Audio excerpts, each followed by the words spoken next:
오히려 부자들이 보험 가입을 잘 안 하고.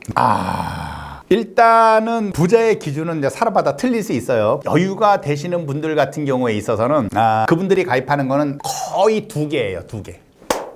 뭐 암 진단비 얼마, 뭐 뇌졸중 진단비 얼마, 그쪽은 아예 신경도 안 써요. 신경도 안 쓰고 거의 두 개로 가입하는데, 두 개가 뭐냐면은 하나는 이제 상속세 재원 마련. 상속세 재원 마련의 개념으로 가입하시는 분들이 한 부류가 계시고, 또 다른 한 부류는 사업하시는 분들이 있어요. 사업하시는 분들한테 말씀드리기에는 좀 그런 게 뭐냐면, 이거는 세법상으로는 약간 불법.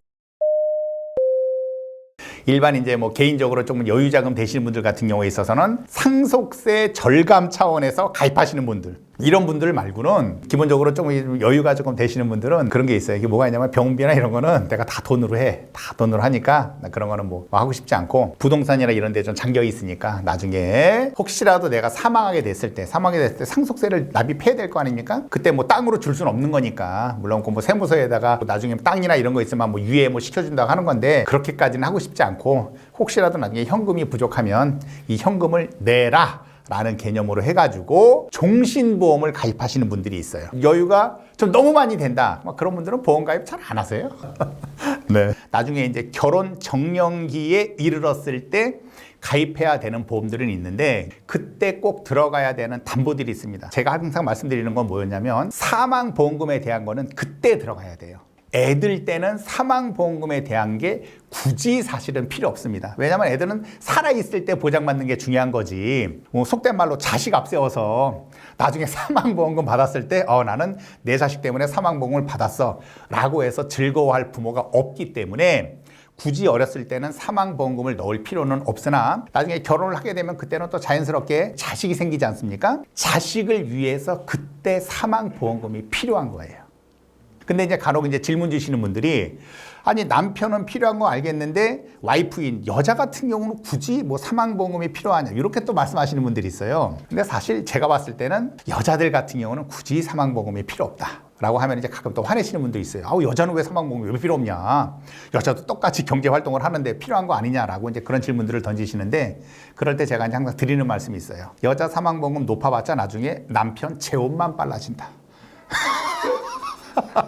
그렇게 말씀을 드렸는데도 불구하고 저는 무조건 자식을 사랑하니까 사망보험금을 넣어야겠다라고 하시는데, 뭐 엄마들 중에 그런 분들이 생길 거 아닙니까? 유감스럽게 많지 않습니다. 그래서 그때는 본인에 대한 사망보험금은 잘 안 넣고, 남편 앞으로 이제 자식들을 위해서 사망보험금을 이제 넣는 경우가 이제 그때는 비로소 생기는 거죠. 근데 이제 그때도 주의하셔야 될 거는 뭐가 있냐면, 사망보험금을 넣는 것까지는 좋은데 종신보험은 많이 말씀을 들어보시지 않았습니까?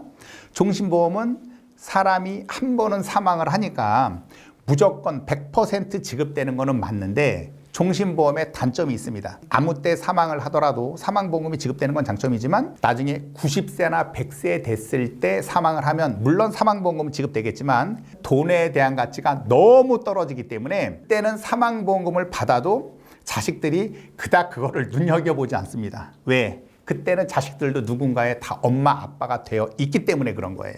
따라서 남편, 즉 아빠에 대한 사망보험금은 필요하지만, 그러면은 종신보험을 가입하지 않는다 그러면 어떤 걸 가입해야 되느냐, 이것도 제가 이제 여러 방송에서 여러 번 말씀드렸었던 건데, 정기보험을 가입해야 됩니다. 정기보험이라는 거는 정해진 기간 동안에만 보장받는다 그래서 정기보험인데, 그럼 과연 그 기간을 어떻게 정할 것이냐, 그거는 뭐 크게 어렵지 않습니다. 애들이 성인이 될 때까지만 사망보험금을 잡으면 되는 거예요. 지금 이제 이렇게 말씀드리니까 이게 무슨 얘기지라고 해서 잠깐 이제, 애들이 클 때까지만 사망보험금을 집중적으로 보장받으면 되는 겁니다. 왜? 애들이 크고 났을 때는 굳이 사망보험금이 필요 없어요. 왜? 그때는 애들이 다 컸으니까, 20살이 넘었으니까 성인이지 않습니까? 그때는 본인들이 일을 하면 되는 건데, 애들이 1살, 2살 때 혹시라도 아빠가 사고가 있으면 그때는 누가 힘드냐? 아빠가 힘든 게 아니에요. 아빠는 모르니까. 그리고 애들도 몰라요. 어리니까. 누가 힘드냐? 와이프가 힘듭니다. 그렇기 때문에 애들이 큰 성인이 되기 전까지만 사망보험금을 집중적으로 보장을 받으면 되는 거고, 그 이후에는 사실 그닥 필요 없는 거거든요. 근데 제가 정기보험을 말씀드린 이유는 왜 그러냐, 종신보험보다 보험료가 8분의 1, 10분의 1밖에 안 합니다. 예를 들어 종신보험이 한 20만 원 정도 한다 그러면 정기보험은 2, 3만 원밖에 안 해요. 왜냐하면 사망보험금에 대한 보험기간이 딱 잘려져 있기 때문에 그때까지만 보장을 받으면 되니까 보험료가 굉장히 쌉니다. 그럼에도 불구하고 많은 사람들이 왜 정기보험에 가입이 잘 안 되어 있냐면 수당이 적습니다. 수당이 일반 종신보험에 비해서 8분의 1, 10분의 1밖에 안 하는 거예요. 많이들 가입을 안 했는데 가입을 안 한 이유가 본인들이 선택을 해서 가입을 안 한 게 아니고 일반 설계사분들이 잘 권하지 않는 이유가 있어요.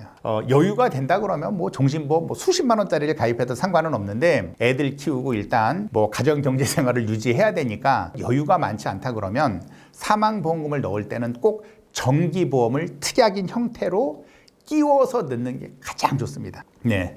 뭐 여기까지는 다 이해들 하셨고 또 이것 때문에 고민하시는 분들도 많이 있어요. 이거 10년 동안 내고 90세까지 보장을 받을지 아니면 20년 내고 90세까지 받을지 30년을 내고 90세까지 받을지 이거에 대해서는 의견이 사실은 분분합니다. 설계사 사이에서도 분분한데 보험료 납입 기간은 짧으면 짧을수록 총 내는 보험료는 적습니다. 그러니까 10년 동안 짧게 냈더니 예를 들어서 총 내는 보험료가 1,000만 원이다. 그러면 20년 납입을 했을 때는 원래 2천만 원이 돼야 정상이잖아요. 10년 동안 1,000만 원이니까 20년 하면 2천만 원이어야 되는데 2천만 원이 아니라 2,500 정도 나옵니다. 왜 2,500이 나오느냐? 보험료 납입 기간을 2배로 늘린 대신 돈에 대한 가치가 떨어지잖아요. 떨어진 돈에 대한 가치를 보완하기 위해서 내는 돈은 더 많은 거예요. 그리고 30년 납입을 했다 그러면 3천만 원이 돼야 정상인데 그거보다 보험료를 이제 더 많이 납입을 하게 되는 거죠. 보험료 납입하는 기간이 길면 그에 따른 보험료는 더 많이 납입을 하게 된다라는 거를 꼭 명심하셔야 됩니다. 근데 아까 제가 말씀드린 거는 뭐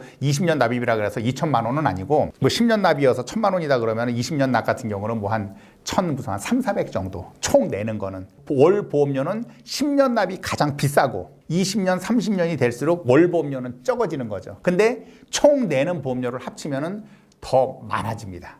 그 부분들을 꼭 아셔야 되는 거고 그리고 한 가지만 제가 더 말씀을 드리자면 그러면은 무조건 보험료 납입 기간을 길게 가져가는 사람은 좀 선택을 잘못한 거 아니냐 또 이렇게 얘기하실 수는 있어요. 왜냐하면 장점이 없으니까.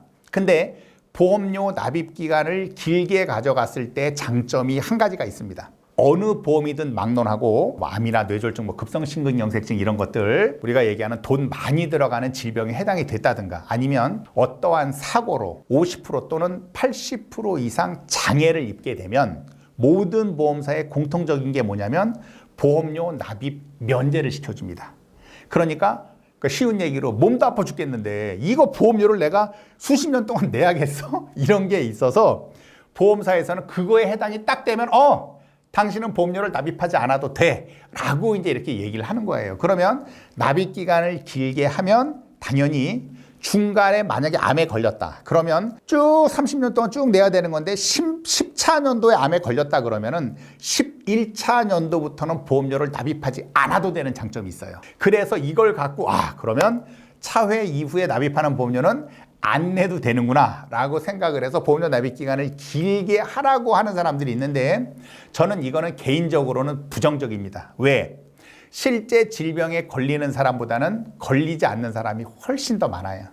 물론 연세가 많이 되셨을 때는 그때는 암에 걸릴 가능성이 높지만 애들이고 뭐 젊은 사람들 같은 경우에 있어서는 많이 걸리질 않으니까 납입 면제를 노려서 보험료 납입 기간을 길게 가져가는 거는 저는 개인적으로는 조금 원치 않는다. 오히려 납입 기간을 길게 가져갔다가 중간에 사업하다 망할 수도 있거든요.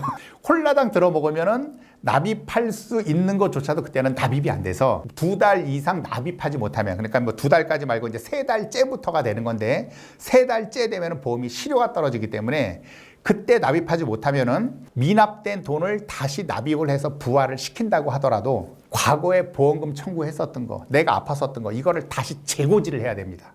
그때 거절되는 사람들도 굉장히 많아요. 그래서 보험료는 가능한 한 여유되는 한도에서 가입을 하되 가능하면 그냥 짧고 굵게 내는 게 오히려 좋을 수 있다. 그래도 길게 납입하는 게 갖고 있는 장점보다는 짧은 게 더 좋을 수 있다는 게 저의 개인적인 생각입니다. 네.